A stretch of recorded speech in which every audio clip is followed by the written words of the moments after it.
We are Pro Cannabis Media.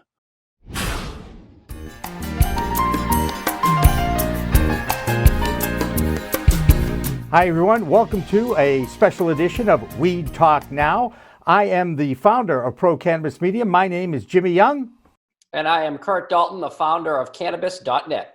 And joining us is also the CEO of Rev Clinics. His name is Keith Cooper. Keith, thank you so much for coming in today. Hey, Jimmy and Curt, nice to be here. How many Zoom meetings are you doing now? Well, it's funny. In our business, we run a cultivation facility which is running 24/7, 365 days a year. We have 3 retail locations that are open 7 days a week. So probably less than most. So I still believe in showing up and walking the talk. So I'm in those facilities 4 or 5 days a week out of the 7.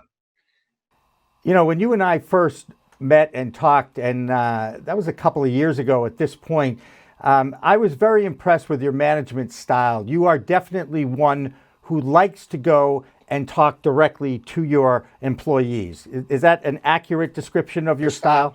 Yeah, I think it comes from what you see behind me here. A lot of sports growing up. Certainly, an awesome family. But what I learned early in the sports arena is that you can be fabulous as an individual athlete, but if you're playing a team sport, you have to understand how to be a team member as well as a leader. And so I take that to the office with me every single day. I can do so much to build up the team. I can do so much to help them learn and so forth. And then I'm just one of them. I'm just one of the gang and one of the team members every single day in this business. Hey, Keith, I think I covered, your Somerville opening. I'm just curious, as a business owner and when you got started here in Mass, which store or which opening what really kind of hammered home, you did it, you're successful, you're here, you've accomplished your goal? Was it the opening of the first one or kind of the Cambridge store? Maybe walk us through what each event was like for you as an entrepreneur.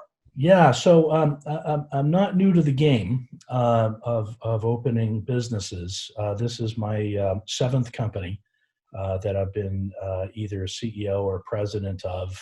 Most of them were startups. Some of them were growth stage companies. I wasn't a cannabis guy. As I think we talked about 3 years ago, just before I joined this, I had sold a digital health company that we had spun out of Boston University. So I had a lot of experience in growing companies to many hundreds of people and many hundreds of millions of dollars in revenues. But this was brand new to me by way of cannabis, number 1, and brick and mortar retail, number 2, never mind the agriculture and the regulations and everything else that layers on top of this. As it relates to this specific opportunity with Revolutionary Clinics in the cannabis space, I have to say that that initial opening in Somerville was still a signal event for me in the history of the business and the history of my experience in it, because we didn't know back then when we were going to get open. When I joined the company in July of 2017, the opening date was August 15th, and then it was September 15th, and then it was October, and then it was the beginning of November. And there were all these licenses and processes we had to go through. And I was on my way to Vegas to go to the MJ show. And suddenly we got the approval email, and we were going to open 2 days later. So a whole team of people went to Vegas. I stayed behind to help run the store. And so that still is like it was yesterday, frankly. It was a great experience seeing those first patients come through the door, myself not being totally literate in the product or the applications. I learned every single day of those early visits with patients how important this was, what an amazing compound it was, and how it helped so many people improve their lives. So that was a magic time. It's still, every single time I go to the store and every single time I have an opportunity to spend time with patients, whether they're employees of ours, many of whom are patients and or people that are visiting us for the first time or the 100th time, I get amazing insights and clarity around how wonderful this product is. I think in that particular show too, I saw Ryan Anson on the show floor, and I remember him being pretty excited. I was like, "What are you guys going to open?" And he was like, "You won't believe it." So I can jump back to that memory too. Yep. Yeah, and if you could have projected 3 years ahead to where we are now, there's a lot of other things you couldn't believe would have happened. Yeah. like a pandemic, for instance, let's just say, right? Pandemic, little licensing delays, little vape bans, little shutdown of the recreational industry. Yeah, lots has happened. Lots has happened. You got to be very resilient in this business, and you've got to be very flexible so that you can adapt to the current circumstances. If you can't adapt, you're not going to do well in this business. Yeah. Adapt and improvise. It's a theme of mine when I get in front of young people and try to explain to them some of the lessons you might actually want to learn from me as you move forward in life. But I do, before we touch on the city of Cambridge, I really do want to ask you, and as a satisfied customer of Revolutionary Clinics, the transition to the curbside because of COVID-19 has been pretty seamless for me as a consumer or as a patient. I'm guessing that the impact on the bottom line, however, has not been something you are very happy about. Yeah, well, we have two different businesses. One is our medical dispensary business, where we have the 3 stores, 1 in Somerville and 2 now open in Cambridge. And the shift from having a wonderful space for people to come in and to socialize. We had educational events. We had stash bashes, Jimmy, that you've been to, outdoors in our parking lots. All of that personal interaction was wonderful as it related to the relationships as well as the business. And almost all of those have gone away, right? So that's one side of it. On the other hand, dealing with the business in the way we've chosen to, and we always try to balance, obviously, the service and the safety of our personnel and our clients. It's very different today than it was 3 months ago. We have chosen to do all of our sales in either our vestibule or in the curbside, if you will. And so we don't have customers really coming into the heart of the store anymore, which is a dramatic difference. I mean, the reason why you go and you get real estate and you spend 2 years, finding it and building it out and getting the licensing is so that you can have a place where people can come and congregate and experience more than just coming in, buying your product and running out.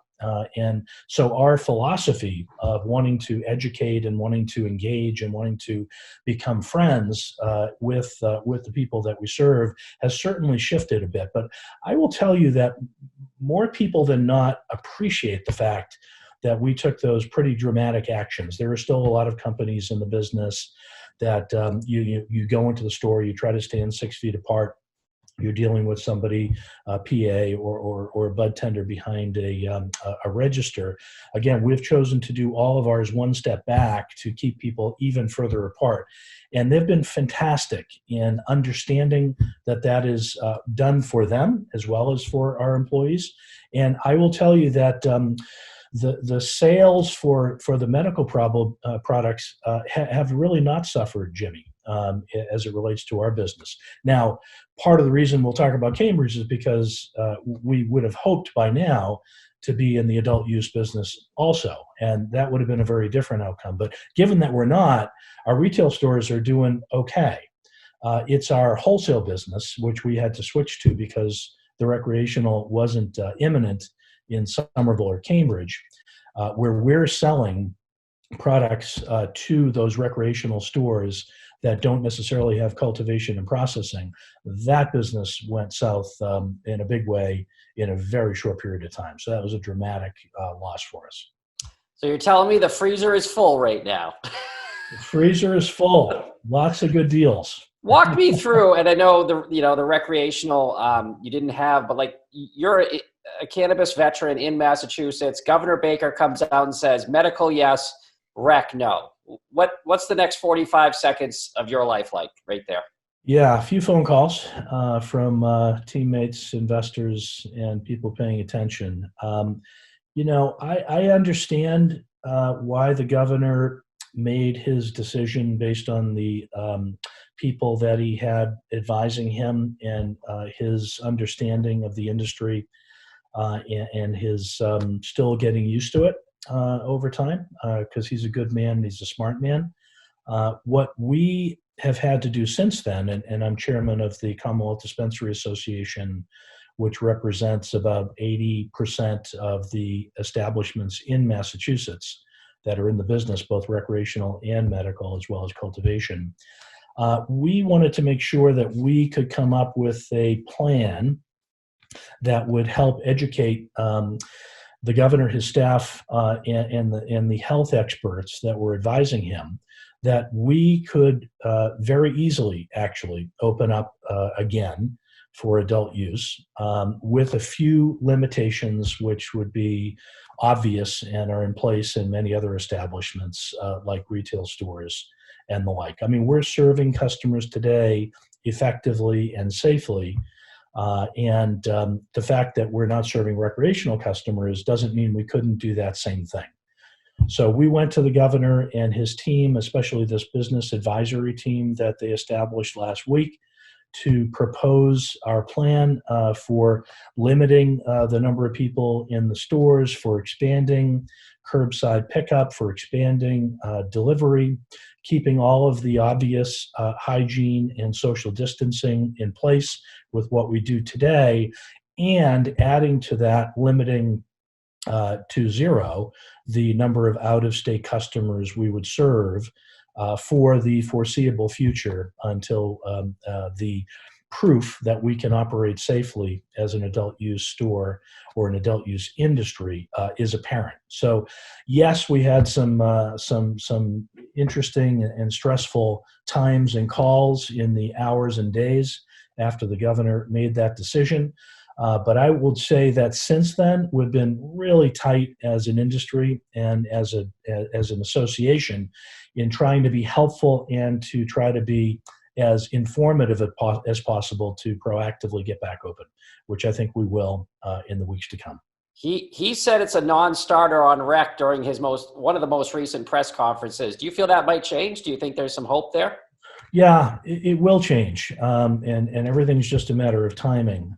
I think he was concerned about the ability for the industry to limit customers to in-state versus out-of-state. There are certain laws and rules that regulate that sort of interstate commerce. We happen to be in cannabis. It's already illegal to bring product across the border, so it was unique from that standpoint. But also our ability today, as we do with our medical program, to only serve in-state customers, that's the way it is, it makes it very easy for us to do the same thing in an adult use business. So we've put it all on paper. We've made it very comprehensive.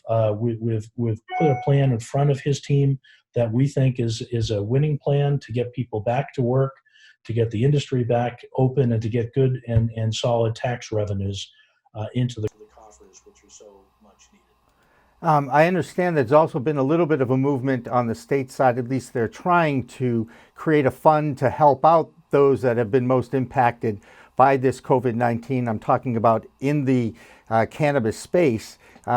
There's some lobbying going on at the State House to try and come up with some funds for them. Can you enlighten us on that at all? Yeah, I'm not involved very much with that, Jimmy. I'm paying attention to it just like I am with stuff at the federal level. Right now, our biggest goal in all of our efforts are to show the governor and his team that we can reopen adult use cannabis in Massachusetts safely, securely, and with great service. So those things would be helpful. You know, we're one of the few companies, I think, that have not had big layoffs because number one, we're medical only on the retail side. And everyone in the factory in Fitchburg is adding a ton of value as it relates to building up inventory for what we believe will be a reopening in the not too distant future. That's now May 18th is what the target date is to kind of loosen up the strings. They're starting to get some downward trends on the results of COVID-19 testing and cases. Are you confident that on May 19th we'll see adult use recreation open? You know, from your lips to the ears of whomever would make that final decision. I don't know that May 19th is a realistic date, frankly, just a couple of weeks from now.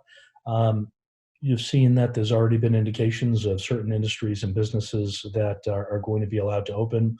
Healthcare being at the top of the list for obvious reasons, with people staying away from healthcare facilities that really need to be there for surgeries or procedures. I think there's a bunch of other industries, golf industry, for example, that feels like a relatively easy decision because it's easy to stay socially distant. We'll be in that first wave, I think, Jimmy, of businesses that have shown that they can open and have a plan to do that responsibly and productively. I don't know that the 19th is the right date. What we would like is a date so that we could plan. And that's really important because we're dealing with not just dollars and cents, but we're dealing with people. Our employees, our investors, the people that care about our patients and our company really would like to understand what the plan is for the future. And it's hard for us as executives in a business like this to give them assurances, to make decisions that are rational without understanding whether it's a week or a month or 2 months out there. So we'd love to have a date certain, even if it's a couple of weeks after that. But the sooner the better. You mentioned, Keith, the federal level you keep an eye on. And, the smartest guys in the room are telling me now that, based on a post-COVID recession, we're going to get a chance to legalize because we're going to need jobs and we're going to need tax revenue.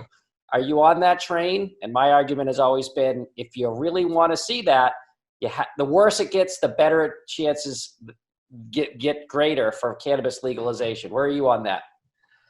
I'm not so optimistic about that in the near term. We're in an election year. Who knows what's going to happen this fall? That will determine a lot of what priorities are established, obviously, for that administration and for our industry. I think there are some really simple things they could do, including the States Act and taking care of banking and taking care of the tax problems and so forth. That's something that can be bipartisan and not change the world, but certainly help the industry quite dramatically. That, I hope, would be pressed forward in the next year to get passed. I think interstate commerce is much more complicated.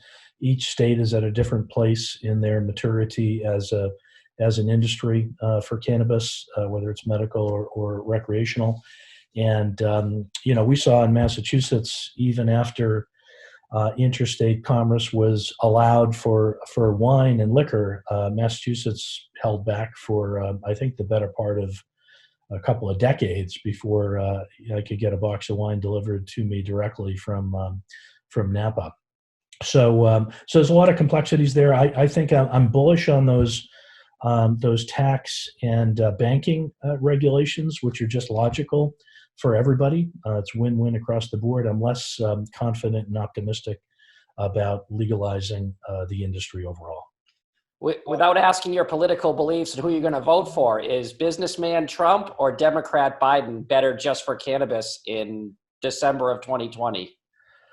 You got to imagine that Biden's probably better for that. It will depend on what happens in Congress, obviously, and the sway of balance there. There you go. Let's talk a little politics again, shall we? And let's talk about city politics. And, Keith, you have 2 dispensaries in Cambridge now, one in Central Square, one in Fresh Pond. You have gone and had some conflicts with the city of Cambridge, I think might be a good way to look at it. They want to give opportunities, they being the city of Cambridge councilors, want to give opportunities to those who have been most impacted by the war on drugs, the economic empowerment applicants for licenses. And you are just trying, from what I understand, and please correct me if I'm wrong, and I know you will, that you're just trying to do what the law has allowed you to do as a business in this new industry, in that medical dispensaries are more prepared to make that transition to adult use than somebody just coming into that particular arena, if you will. Where do you stand right now with the city of Cambridge? And if I am keeping score at home, I believe it is 1-1. Right. So it's complicated and multifaceted. Clearly, when we got into the business several years ago, there was a clear line of sight between investing in and standing up this industry, which was very, very risky, very hard, very expensive to build out cultivation facilities, processing labs before you even had any sales, and then to locate these medical dispensaries throughout the state. And part of that was done with the promise from the state in the statute that we would be able to convert to adult use cannabis as soon as it was available, as soon as the voters voted for it, and as soon as a reasonable time had passed for cities and towns to prepare. So there's really no dispute about that. That was the promise. That's what the statute said. That's what our rights are, legally in place. What happened in Cambridge was really unfortunate because the ability to create win-win situations, which my entire career has been built on creating win-win situations so that you create a bigger pie so that everybody can do better, quickly turned into an us versus them, and unnaturally and avoidably. So what we tried to do when there was a proposal for a 2-year moratorium in the ordinance, which basically would have totally taken away our rights to open, is to not just fight and go to court and make noise. We reached out to the folks that were in Cambridge and wanted to get open in the economic empowerment and social equity arena. And we met with them and we talked with them and we said, geez, what would it be like if we were to create a win-win solution together? And they were mostly enthusiastic. 4 out of 5 of the folks that were seriously interested in this business came together with us and helped us form an alternative amendment to a 2-year delay. And it meant putting a fund together to enable them to open more quickly and more successfully with capital, with operating guidelines, with standard operating procedures, which often take months and months and months to develop and are quite expensive to acquire, and to help everybody get into business more quickly. And that actually got a lot of traction. We had most of the city councilors, as well as most of the economic empowerment participants on board with wanting to make that happen. But 1 or 2 people weren't. And they were quite insistent and quite powerful, and it became a bit of a political situation where, voting in favor of the 2-year moratorium was somehow going to be voting in favor of the economic empowerment group, and voting against it would somehow be voting against them, and that was just simply not the case. It was a false narrative. The proposals that we had pulled together to help the industry and to lift all boats was far superior than putting a quash on the industry for 2 years. And we've seen that. It's been 9 months, 10 months since that vote happened, and there are no stores open. And it's because there's a lack of capital and a lack of support for those very people that the city council was trying to help. So we did go to court. It was the only thing we could have done at the time, frankly. The judge voted in our favor. An appeals judge voted against us. We're going to go at this again. What a waste of time. What a waste of money. Right now in Cambridge, we could have 4 or 5 stores open.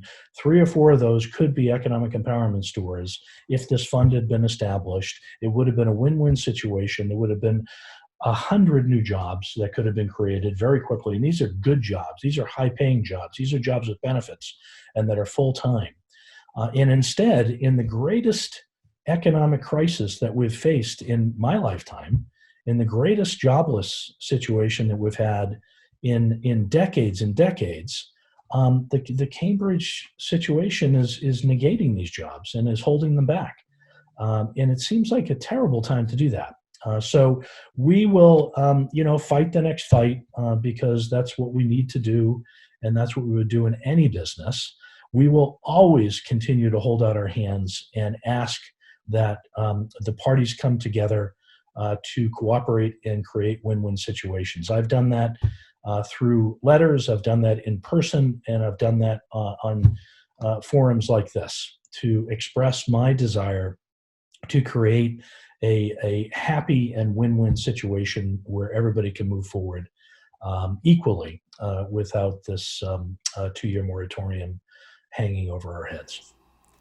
Does the frustrations that I hear in your storytelling and your voice, Keith, I know it bothers you because the big picture is we're talking about a legal product now in a state that's really progressive, and yet you're still getting tied down by these city governments, town governments that seem to like, I don't know if ego is involved here or if it's that power thing, but a lot of the host agreements, a lot of the problems that have happened with rolling out this industry have been tied to these host agreements, giving the towns, cities and towns of Massachusetts more power than perhaps well, certainly more than they're used to.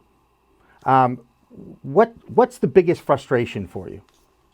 Well, the biggest frustration is that the voters clearly in the cities in which we're involved, Cambridge at the top of the list, voted overwhelmingly to get this industry up and running years ago. And here we are in the spring of 2020, and there's one company that's opened in all of Cambridge, and it's medical only, and that's us. And that's just not right. That's not what the voters asked for. If you ask the citizens about the tax dollars that they're losing and the jobs that they're losing, and whether this delay has benefited anyone, my guess is you're going to find most people saying, no, it did not. So it became political. It remains political. However, we have a goal. We have a goal to stand up this industry.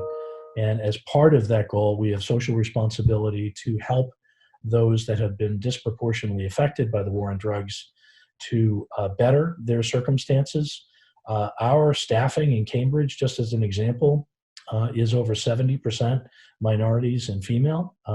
We have over 40 employees already in Cambridge, just in the medical stores. That would easily double.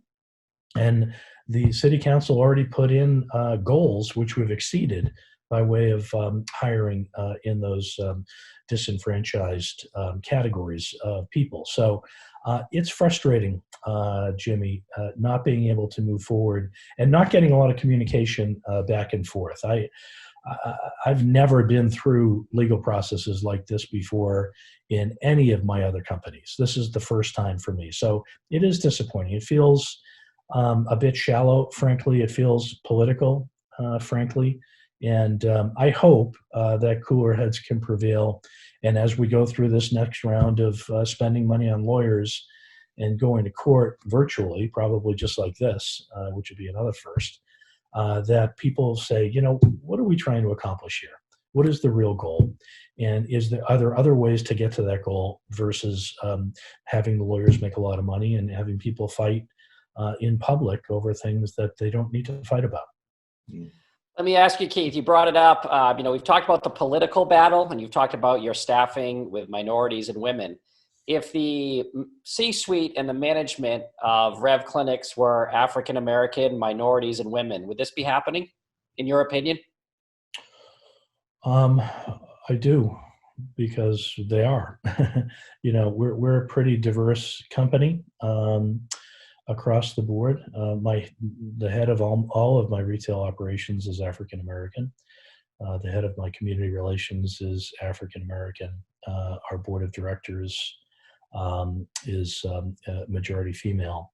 So I do believe that this still would have happened. It was a point in time. I don't know whether there was something brewing for years that created a forum for this to all come out on ahead. And it's too bad in an industry like this, cannabis, which is so meaningful and can be so much fun and so sociable, ends up in a place where people are taking sides and creating conflict. So again, if anybody's listening out there, I'm always open to a meeting in person or on Zoom or on a phone call to try to move this business forward in the way that the Cambridge voters desired. You're not the first to express frustration with the regulation and the host security agreements that are out there. You've run other companies, Keith. I'm guessing this is the most frustrating experience you've ever had with a startup. Yeah, the fact that I've been a 6 or 7 time startup CEO says that I'm kind of used to roller coasters. And as I often state, even to investors, the only thing I'm sure of in my business plan is that that's not going to happen. So I've been through 35 years of having to adapt and change and pivot and create solutions in times of crisis and change. I've never been in a political process like this where win-win solutions are put aside in favor of political benefit. Never have. It's very frustrating. Yeah. Go ahead, Curt. Yeah, if we get to the other side and whatever this post-COVID society looks like, what's the Rev Clinics plan? How many locations? Can you share anything, let's say on the brighter side, what the future looks like you're excited about? Yeah, so we have, I think 130 or 140 employees now in Fitchburg that are cranking out awesome flower and hand sanitizer. And hand sanitizer, yeah. We've produced hundreds of gallons of hand sanitizer, which we've donated to the healthcare industry in Massachusetts as part of our efforts to participate in helping the state get back to a new normal. I think that, we have a limit, obviously, in what we can do at retail. We have 3 locations. I'd love for all 3 of them to be co-located, and that would be it for us as it relates to retail. I do believe there's a pretty big future in home delivery.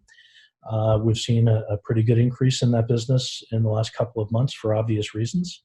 And we would love to support an economic empowerment candidate to get into the adult use home delivery business. And we're talking with several about that. So I think that's going to be a big opportunity for us.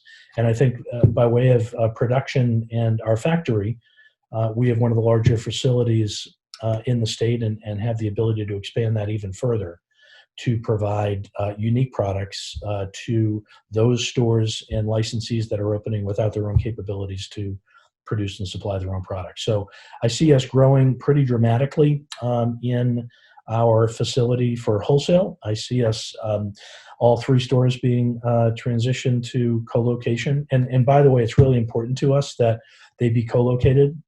We are not going to give up our medical license in order to profit from the adult use market. We are going to stay open medical. That's why we were formed as a company. That's what we're going to do and as part of our mission. And so I think the home delivery business, as well as the continued increase in our production capacity, will be a great future for us in Massachusetts. And I'll give you a shameless plug and then turn it over to Jimmy. When I see Ryan, I always tell him your products from, in Massachusetts can't cross a state line. Top notch, all the way from flower to edibles. You guys have great products, and I'm not getting paid to say that. So congratulations. I appreciate it, Curt, very much. Good stuff. I'm getting paid to say it. No, I'm only kidding.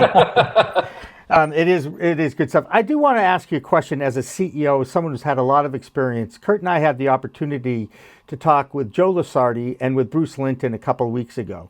And they brought up a really interesting thing that has developed with this COVID-19, with people having to stay at home, working with Zoom. You're a guy who likes to do the face-to-face negotiation, face-to-face management, if you will, and communication with people. But both those guys thought that the future could end up being less office space, if you will, and more these kinds of negotiations and what's your feeling about the future of business and how deals will be getting done? Will it still be that face-to-face, or can we actually see a transition to more video conferencing? Yeah, I think it depends on the industry and the stage of the business. I think that face-to-face relationship development and negotiations will never go away. It's too important, especially when you're dealing with big decisions and important decisions that affect a lot of people. It's hard to do that via email or a video chat, frankly. So I think that won't go away. However, there are entire industries. I was listening to some news on the Social Security industry today, and they're like cranking out just as much business as they ever did before, and getting those checks out, and nobody's in the office. And so those are the type of businesses. Like, why spend all that money on office space? Why spend all that money commuting and parking and all of the hassle and wasted time that goes into that commute? I think those are going to change forever. And positively so, not just because we have to. I think other businesses, like ours, are much more interpersonal, and I hope that we get back to being face-to-face as soon as possible. There you go. Curt, you got anything else for Keith other than we all miss sports? Yeah. Keith, I always appreciate your integrity and your honesty, and you've been very forthcoming and very honest about, the situation in Cambridge and, how that's hopefully going to resolve, like you said, with a win-win. So I just appreciate talking to a guy in the industry that has your integrity and your good intention, because believe it or not, it's not everyone out there in this industry, as we're finding out daily. So thank you for being in it. And I hope for a good resolution that people can be happy, as quick as possible for you. Well, you guys will be the first to know. Thank you, Curt. Thank you, Jimmy. Really appreciate it. All right. Thank you, Keith Cooper from Revolutionary Clinics, the CEO there. So for Keith Cooper, I'm Jimmy Young, the founder of Pro Cannabis Media. You're watching Weed Talk Now. And Curt, who are you? Cannabis.net. There you go. And of course, you can find it on all those podcast aggregators out there, iTunes and Spotify, CLNS Media, and of course, also now video on Cannabis.net, and of course, Pro Cannabis Media as well. So remember, everybody, it's a whole new world of weed out there. Let's use it responsibly, and let's be safe, and let's still somehow or other stay in touch, shall we?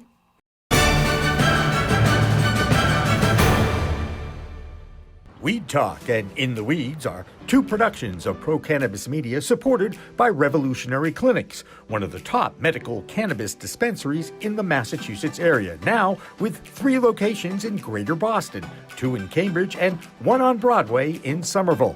Rev Clinics has a patient-first mission. They will customize your needs as a medical patient with the proper titration and combination of strains, flavors, and products. Rev Clinics, where the patient comes first. We are Pro Cannabis Media.